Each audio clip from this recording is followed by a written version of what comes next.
साथियों नमस्कार। आज आपके सामने एक नई वीडियो के साथ फिर से उपस्थित हुआ हूं और जैसा कि आप जान रहे हैं कि पॉलिटी का सीरीज चल रहा है हमारे ग्रुप डिस्कशन में।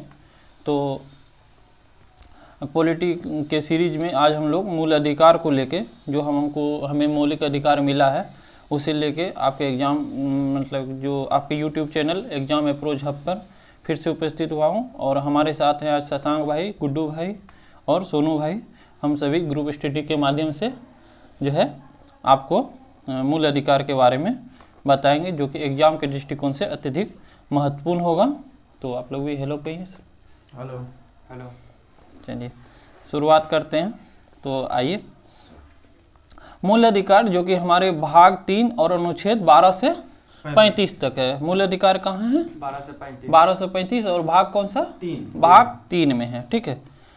लोकतांत्रिक शासन व्यवस्था में मूल अधिकार वे अधिकार हैं जो किसी व्यक्ति के पूर्ण शारीरिक, मानसिक और नैतिक विकास हेतु अनिवार्य है। ठीक है। लोकतांत्रिक अगर शासन व्यवस्था है, अगर कहीं पे जो है मतलब जैसे कि आपको बेलारूस में है और अभी देखिए तो चाइना में है, वहाँ लोकतांत्रिक शासन व्यवस्था नहीं है। ठीक है। वहाँ पे लोगों का मौलिक अधिकार हनन होता है, परंतु भारत में लोकतांत्रिक व्यवस्था है। ठीक है। यहाँ पे ये देख रहे हैं हम लोग कि चाय वाला भी जाके आगे चल के क्या बन जाता है? प्रधानमंत्री बन जाता है। तो यहाँ पे अगर छोटे से छोटे आदमी जाके भारत की शासन को अपने हाथ में ले सकता है, तो लोकतांत्रिक व्यवस्था है। तो लोकतांत्रिक शासन व्यवस्था में मूल अधिकार वे अधिकार हैं जो किसी व्यक्ति के पूर्ण शारीरिक, मानसिक एवं नैतिक विकास हेतु अनिवार्य है। अगर किसी व्यक्ति का मानसिक विकास, शारीरिक विकास और नैतिक विकास अनिवार्य करता है, उसे जो हमारा संविधान क्या देता है? उसे मूल अधिकार देता है। ठीक है। Fundamental right. इन अधिकारों को राज्य के विरुद्ध न्यायपालिका का संरक्षण प्राप्त है और इस अधिकार का कोई किसी न किसी माध्यम से अगर हनन हो रहा है तो उसको ठीक है मतलब उसको न्यायपालिका के द्वारा क्या है? संरक्षण प्राप्त है। आप न्यायपालिका में जाके इसके विरुद्ध अपील डाल सकते हैं और वहां से न्याय प्राप्त कर सकते हैं। राज्य के अंतर्गत भारत सरकार और संसद तथा राज्यों में से प्रत्येक राज्य की सरकार और विधानमंडल तथा भारत के राज्य क्षेत्र के भीतर या भारत सरकार के नियंत्रण के अधीन सभी स्थानीय और अन्य अधिकारी प्राधिकारी आते हैं। मतलब राज्य का अर्थ यहाँ पे समझाया गया है कि राज्य क्या है। अगर हम लोग पढ़ते हैं कि राज्य, तो राज्य का यहाँ पे अर्थ है कि राज्य के अंतर्गत भारत सरकार और संसद तथा राज्यों में से प्रत्येक राज्य की सरकार और विधानमंडल तथा भारत के राज्य क्षेत्र के भीतर या भारत सरकार के नियंत्रण के अधीन सभी स्थानीय और अन्य प्राधिकारी आते हैं। मतलब राज्य का मतलब हुआ कि भारत सरकार हो गया या राज्य के अधीन जो शासन चल रहा है वो सभी इसमें आ जाते हैं। राज्य मतलब जो अभी हम लोग समझते हैं कि बिहार एक राज्य है, यूपी एक राज्य है, लेकिन ये पॉलिटी की दृष्टिकोण से राज्य का वो अर्थ नहीं है। राज्य का ये अर्थ है कि वो भारत सरकार के अधीन जो प्राधिकारी है वो या राज्य सरकार के अधीन जो प्राधिकारी है वो सभी आ जाता है और उनके द्वारा यदि आपके मौलिक अधिकार का हनन किया गया तो आप न्यायालय का दरवाजा खटखटा सकते हैं। आइए आगे बढ़ते हैं। मौलिक अधिकार संयुक्त राज्य अमेरिका के संविधान के अधिकार जो है पत्र यानी बिल ऑफ राइट से लिया गया। जो अमेरिका का संविधान का नाम क्या है? Bill of rights. तो उससे हमें मौलिक अधिकार प्राप्त हुआ। ठीक है। मौलिक अधिकार में संशोधन। मौलिक अधिकार में संशोधन जो है भारत के उच्चतम न्यायालय द्वारा विभिन्न मामलों में निर्णय तथा संसद द्वारा किए गए संशोधन का यह परिणाम है कि मूल अधिकार का संशोधन किया जा सकता है। मूल अधिकार का संशोधन किया जा सकता है। प्रत्येक ऐसे संशोधन में न्यायालय यह विचार करेगा कि क्या मूल अधिकार के संशोधन से संविधान के किसी आधागिक लक्षण का निराकरण या विनाश तो नहीं हो रहा, और यदि ऐसा होता है तो संशोधन उस विस्तार तक शून्य रहेगा।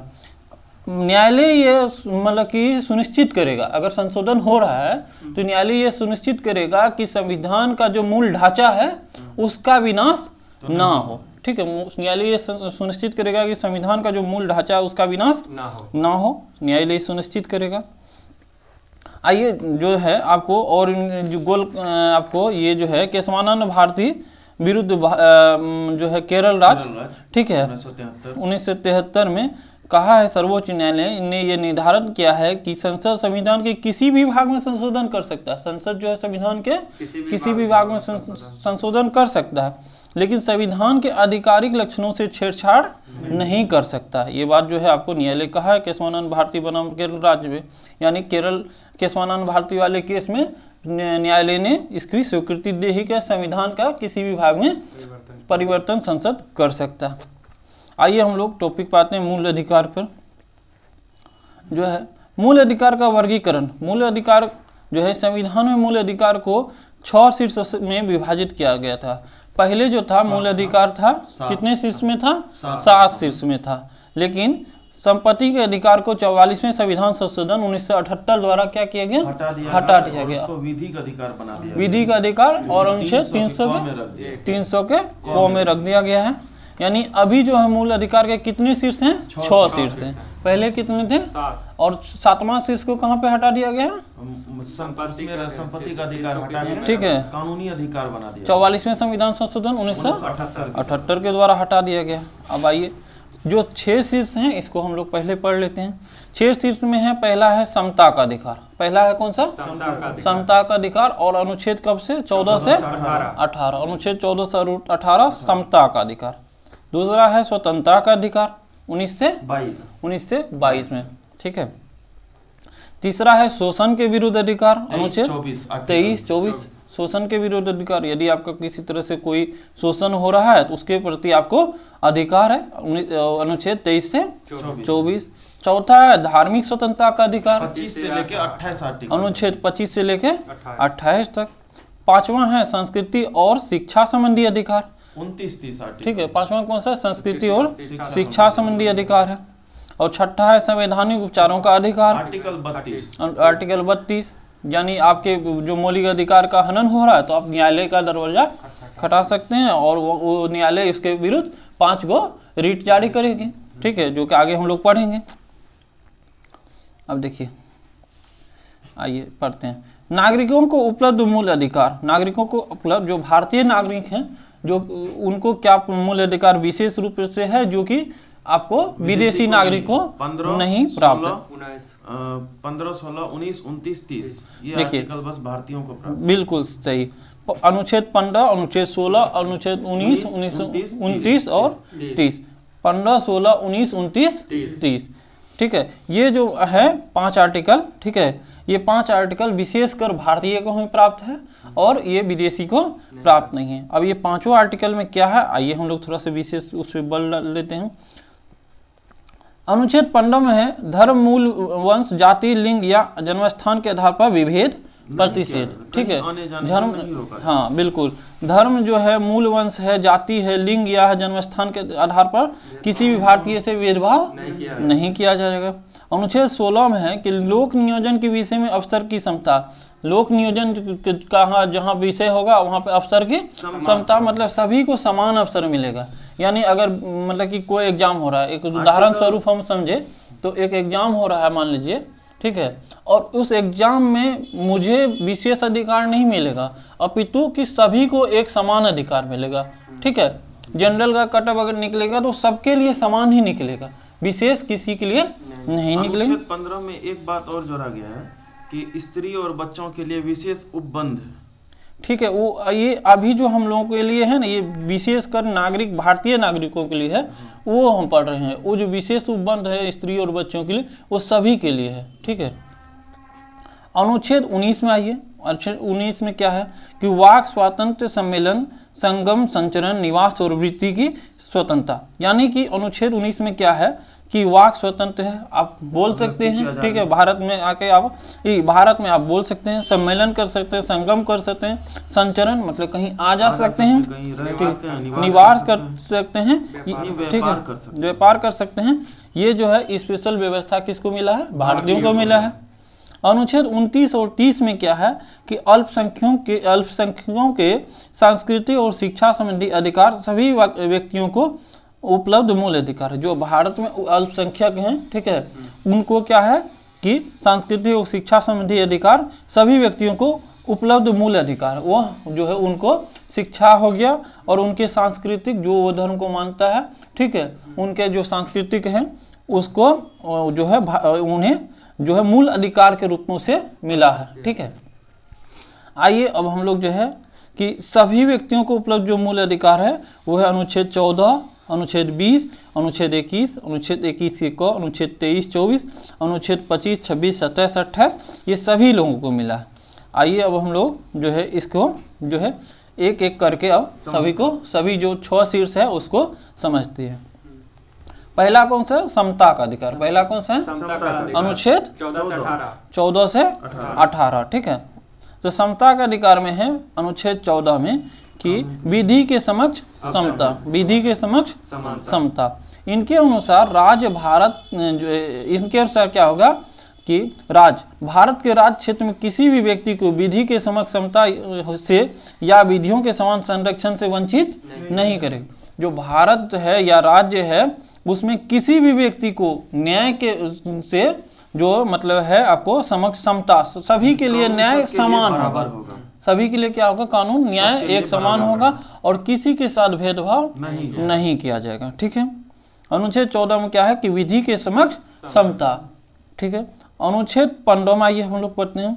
अनुच्छेद 15 में है धर्म, मूल वंश, जाति, लिंग, जन्म स्थान के आधार पर विभेद को प्रतिषेध। तो अनुच्छेद 15 में क्या है कि धर्म, मूल वंश, जाति, लिंग या जन्म स्थान के आधार पर विभेद को प्रतिषेध। आप जो है मतलब जो ये है कि धर्म के आधार पर, मूल वंश के आधार पर, जाति के आधार पर, लिंग के आधार पर, लड़की है लड़का है, ठीक है, जन्म स्थान के आधार पर, ठीक है, कि विभेद हम लोग यहाँ पे नहीं हो सकता। भारत में ये है। इसके अनुसार राज्य किसी धर्म, वंश, जाति, लिंग ये तथा जन्म स्थान के आधार पर किसी नागरिक के साथ भेदभाव नहीं करेगा। राज्य मतलब भारत में जो प्राधिकारी है या राज्य में जो प्राधिकारी या संसद है, ये इसके बारे में चर्चा कर रहा है कि इनके अनुसार यानी राज्य के अनुसार जो है धर्म, वंश, जाति, लिंग तथा जन्म स्थान पर विभेद नहीं करेगा, किसी भी नागरिक से नहीं करेगा। किसी नागरिक को उपरोक्त आधार पर किसी भी स्थान पर जाने से नहीं रोका जाएगा। लेकिन राज्य स्त्रियों एवं बच्चों के लिए विशेष उपबंध कर सकता है। राज्य अगर चाहे कि स्त्रियों और मतलब बच्चों के लिए विशेष उपबंध करें तो कर सकता है, उनकी स्वतंत्रता है। ठीक है, अब देखिए अब अनुच्छेद 16 में क्या कह रहा है कि लोक नियोजन के विषय में अवसर की समता। राज्य के अधीन नियोजन में सभी नागरिकों के लिए अवसर के समान अवसर होगा। जो नियोजन है यानी किसी तरह का कोई वैकेंसी है तो उसमें नियोजन जो होगा, उसमें जो चयन होगा वो सबके लिए समान होगा। ये नहीं कि फलाने के लिए विशेष, इसके लिए कुछ विशेष, ठीक है, इसके लिए कुछ ज़्यादा, इसके लिए कुछ कम, ऐसा कोई व्यवस्था नहीं होगा। सबके लिए समान अवसर होगा और जो उसमें फिट बैठेगा, जो वो योग्यता रखता है, उसके लिए वो वैकेंसी है। जाइए आप, तो ये है।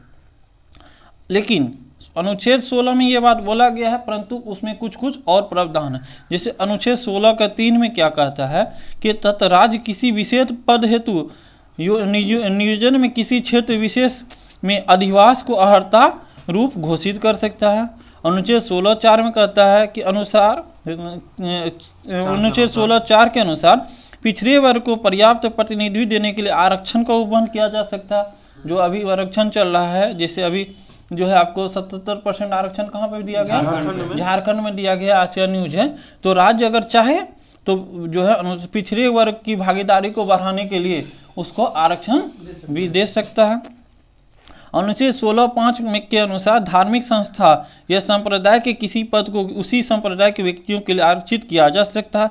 अभी आप देखिएगा कि जैसे एक छोटा सा उदाहरण ले लीजिए कि जैसे अभी ये मतलब मदरसा में मौलवी जो है मतलब कि मुस्लिम टीचर का बहाली हो रहा है, तो धार्मिक जो है वहाँ पे पढ़ाई हो रहा है, मदरसा में क्या होगा? धार्मिक पढ़ाई होगा, ठीक है। तो उसके लिए तो मतलब कि जो है विशेष संप्रदाय के ही व्यक्ति उसमें वैकेंसी में भर सकते हैं। तो राज्य अगर चाहे तो उसे ये आरक्षण दे सकता है, ठीक है। अब आइए अनुच्छेद 17 हम लोग पढ़ते हैं। अनुच्छेद 17 है क्या? अस्पृश्यता का अंत, छुआछूत का अंत। और ये महात्मा गांधी जी का कल्पना था, ठीक है। ये किसका कल्पना था? महात्मा गांधी जी का कल्पना था। यह अनुच्छेद अस्पृश्यता का अंत करता है और उसका किसी भी रूप में आचरण निषिद्ध करता है।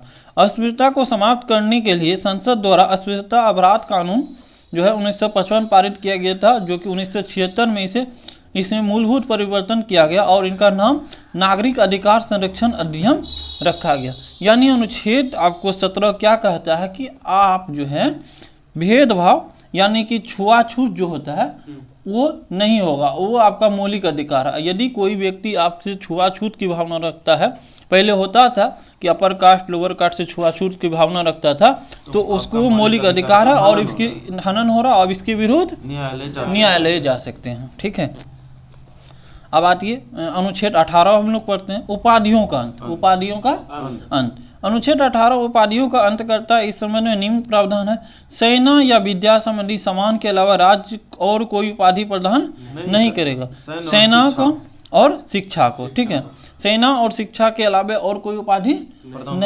नहीं हो सकता।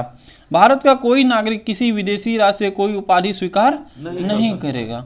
यदि कोई विदेशी राज्य के अधीन लाभ या विश्वास का पद धारण करता है तो वह राष्ट्रपति की सहमति के बिना किसी विदेशी राज्य में कोई उपाधि स्वीकार नहीं करेगा। अगर स्वीकार करना है तो उसमें किसका,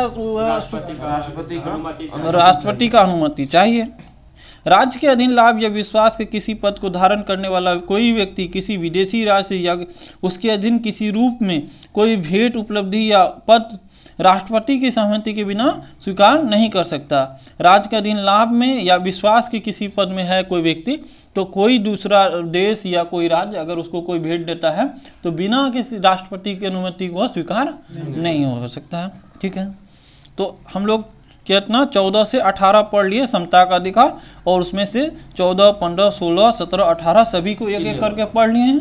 आगे पढ़ते हैं हम लोग मतलब शीर्ष दूसरा में जो है अनुच्छेद 19 से 22 स्वतंत्रता का अधिकार। वाक, और इसमें आइए अनुच्छेद 19 में पढ़ते हैं हम लोग कि वाक स्वतंत्र आदि विषय कुछ अधिकारों का संरक्षण अनुच्छेद 19 में है। इस अनुच्छेद के 2 भाग हैं। पहला भाग खंड 1 जिसमें अधिकारों की घोषणा है, दूसरे भाग खंड 2 से 6 में वे मर्यादाएं दी गई हैं जो अधिकारों पर लगाई जा सकती हैं। आइए हम लोग पढ़ते हैं। अनुच्छेद 19 में 6 प्रकार की स्वतंत्रताओं का उल्लेख है। अनुच्छेद 19 में कितना प्रकार है? 6 प्रकार की स्वतंत्रताओं का उल्लेख है। पहले 7 था, लेकिन अब एक खत्म हो गया, संपत्ति का अधिकार। संपत्ति का अधिकार खत्म हो गया। अब 6 प्रकार के कौन से हैं?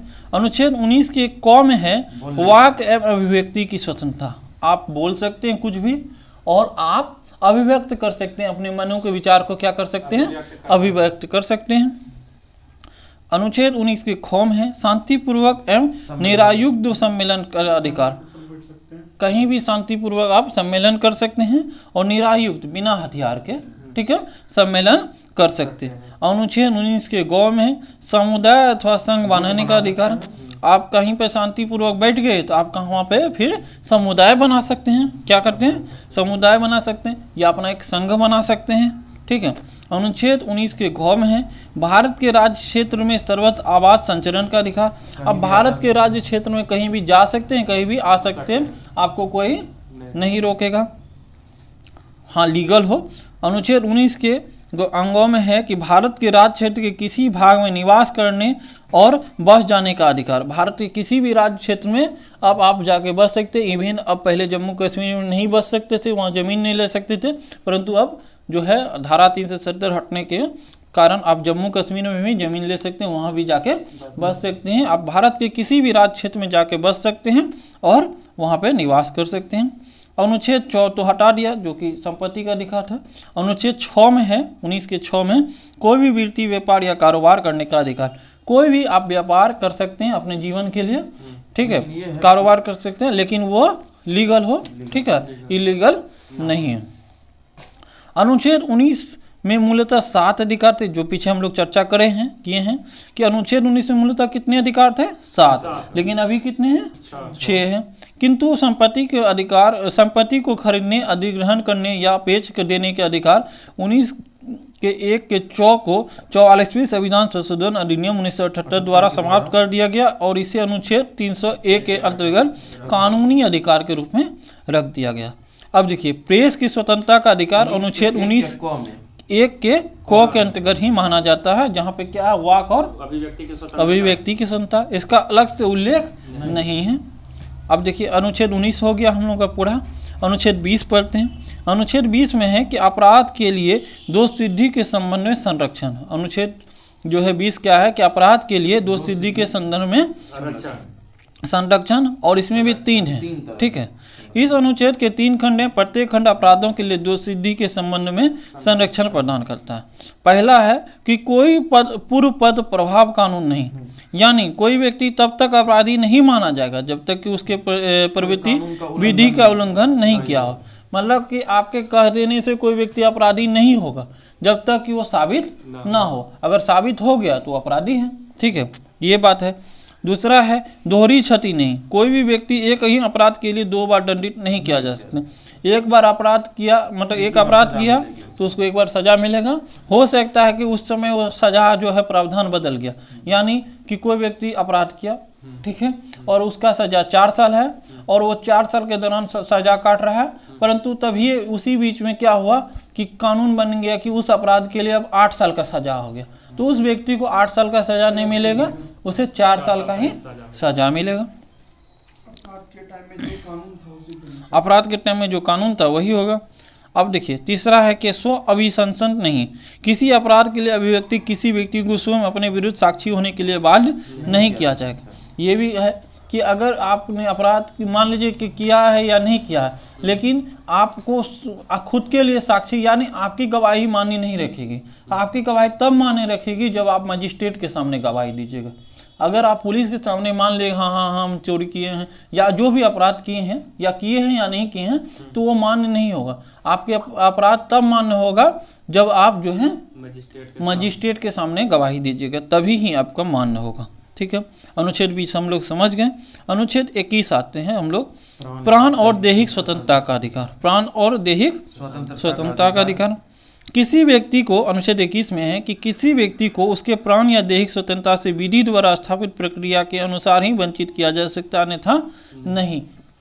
कोई व्यक्ति है, उसका प्राण या दैहिक, उसका शारीरिक जो है शरीर से स्वतंत्र तभी कर सकते हैं, यानी उसको मारा तभी जा सकता है जो विधि द्वारा स्थापित प्रक्रिया, जो हमारा कानून लिखता है, हमारा संविधान लिखता है, उसके तहत, अन्यथा किसी भी प्रकार से और नहीं किया जा सकता है। ठीक है, सर्वोच्च न्यायालय ने मेनका गांधी बनाम भारत संघ 1978 मामले में यह कहा कि किसी व्यक्ति को उसके प्राण एवं दैहिक स्वतंत्रता से वंचित किए जाने संबंधी प्रक्रिया उचित, ऋजु एवं युक्ति संगत होनी चाहिए। ज्ञान कौर बनाम स्टेट ऑफ पंजाब 1996 मामले में सर्वोच्च न्यायालय ने कहा है कि अनुच्छेद 21 के अंतर्गत प्रदत्त जीवन के अधिकार में मृत्यु का अधिकार शामिल नहीं है। ठीक है, यानी कि विधि के द्वारा स्थापित जो प्रक्रिया है उसी के द्वारा व्यक्ति का, मान लीजिए कोई बीमार है, लंबे समय से बीमार चल रहा है, अब उसका इलाज संभव नहीं है, ठीक है, परेशान है, तड़प रहा है, मतलब कि अब उसका एक ही विकल्प है कि उसे मार दिया जाए, परंतु नेचुरल डेथ नहीं हो रहा है, उसके प्रति उसका परिवार का बहुत खर्चा हो रहा है और उसमें सुधार भी नहीं हो सकता उसका। ठीक है, डॉक्टर उसको बोला कि ये अब मतलब ठीक नहीं हो सकता है। ठीक है, तो वहाँ पे कानूनी प्रक्रिया लेके, ठीक है, तो ये किया जा सकता है। ठीक है, परंतु आप जो चाहिएगा कि नहीं ये हो जाएगा, मार दिया जा सकता है, तो ये संभव नहीं है, ये उसके मौलिक अधिकार का हनन होगा। और अनुच्छेद 21 में ही जोड़ा गया है शिक्षा का अधिकार। अनुच्छेद 21 की कौम है